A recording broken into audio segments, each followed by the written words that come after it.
Hello, we are very happy that you liked the Plants vs Zombies mod. We put a lot of effort into creating it. Unfortunately, we never made a video showcasing all the plants added by this mod.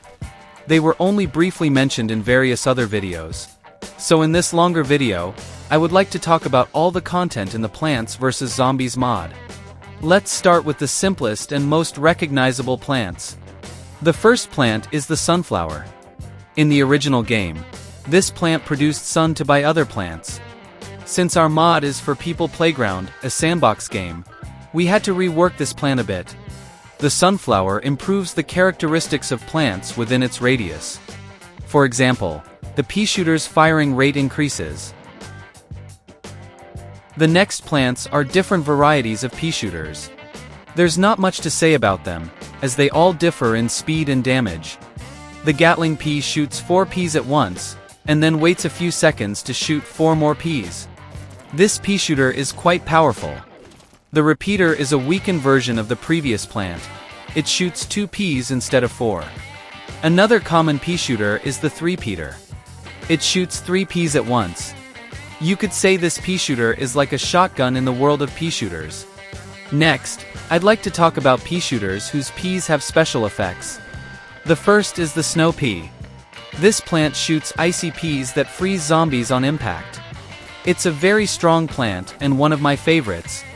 The opposite of this plant could be the fire Peashooter. This plant has not yet been added to the workshop, as it's part of an upcoming update. The fire Peashooter shoots fiery peas that set zombies on fire upon impact. These peas are lethal to zombies, and also ignite nearby zombies. We're done with the Peashooters. Now let's talk about more interesting plants. The first of these is the chomper.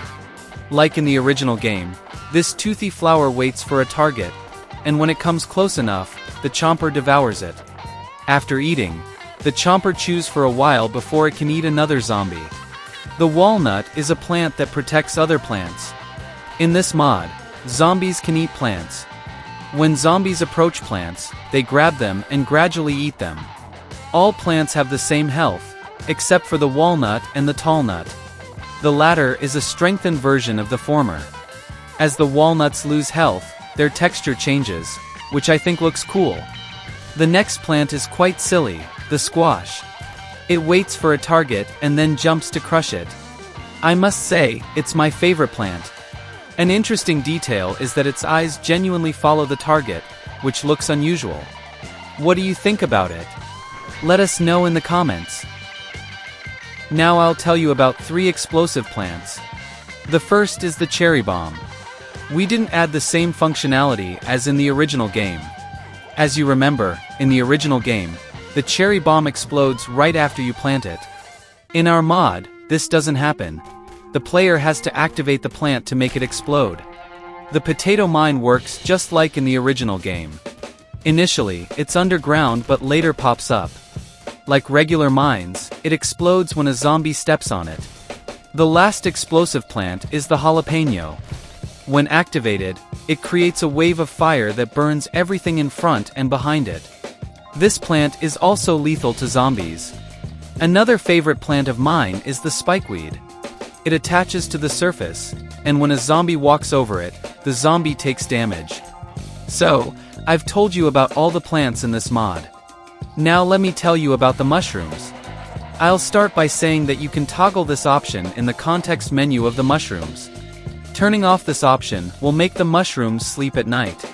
This is just like in the original game, but we disabled this function by default, as it might be inconvenient for gameplay. The sunshroom is the night version of the sunflower. It also improves all plants within its radius. The puffshroom is a small purple mushroom that shoots single spore projectiles. After a while, the projectile disappears, so this mushroom can't shoot long distances. The fume shroom also shoots at close range. This mushroom is much larger than the previous one, and has a slight advantage. It shoots multiple spores at once, damaging several zombies. The spores penetrate multiple targets, which is quite powerful. The next mushroom is the scaredy shroom. This very cowardly mushroom hides when zombies get close. But unlike other mushrooms, it shoots a single spore very far. This mushroom is meant for long-range attacks. The next 2 mushrooms are single-use.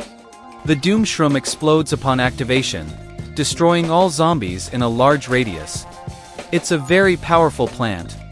The second mushroom, the Ice Shroom, instead of destroying everything, freezes everything in a large radius. In this mod, it's also lethal to zombies. The Grave Buster is used to destroy gravestones. Let me tell you about gravestones. You can spawn a gravestone, and it will block damage from all plants and mushrooms. But the gravestone has health. Plants can break the gravestone.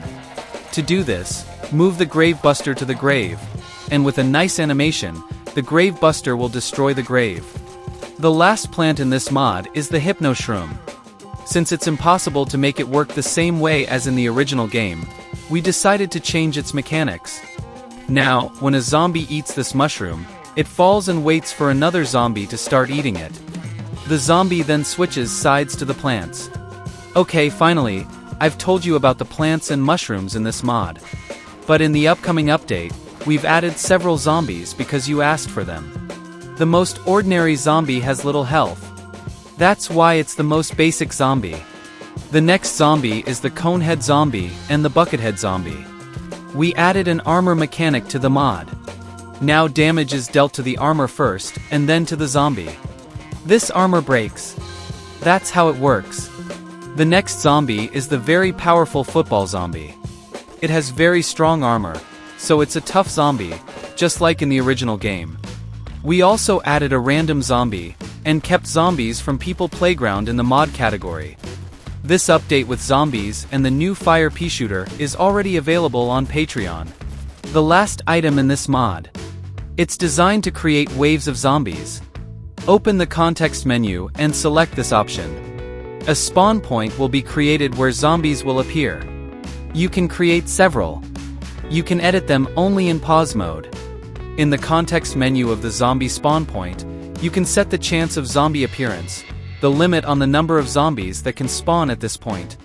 In the context menu of the zombie spawner, you can also clear all points and change the zombie spawn interval.